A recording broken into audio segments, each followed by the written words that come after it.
Malaysia says it does not recognize sanctions imposed by individual countries, but it is insisting it stands firm in not supporting or funding terrorist groups. Malaysia outlining its position in response to U.S. concerns about Iran moving sanctioned oil through service providers based in the Southeast Asian country.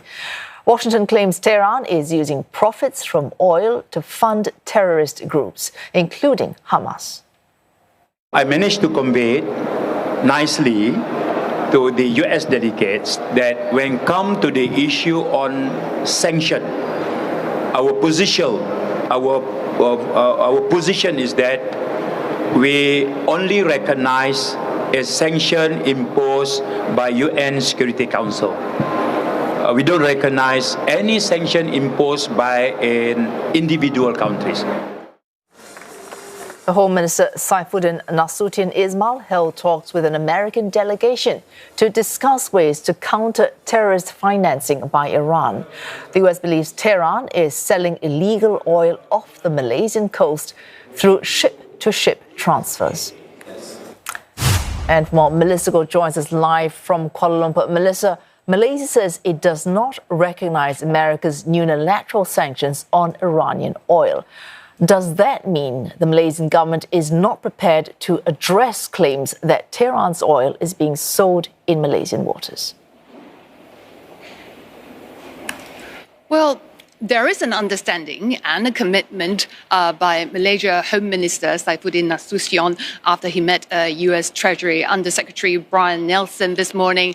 The hour-long meeting, he said, went well. It was cordial and productive, he said. At the same time, he listened, he said, to the concerns raised by the United States and took note of them.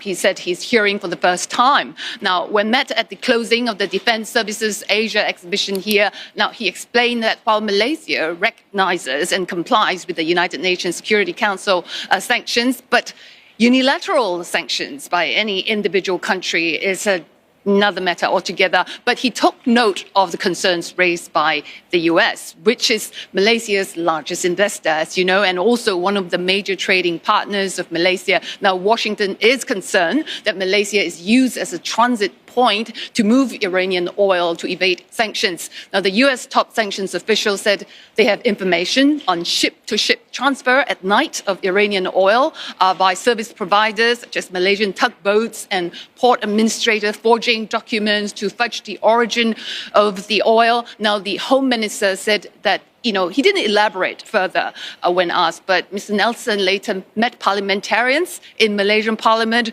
who demanded to see evidence of such activities offshore. But the meetings, by and large, all the meetings were described as cordial and forthcoming. Now, the Home Minister, Mr. Saifuddin himself, also assured the US Undersecretary that Malaysia has taken all action against the charity foundation known as Aman Palestine that purportedly raised funds for Palestinians but then siphoned the money elsewhere. Now this, as US voiced concern, increasingly said that attempts by Hamas and Iran to raise funds through Malaysia. Let's take a listen.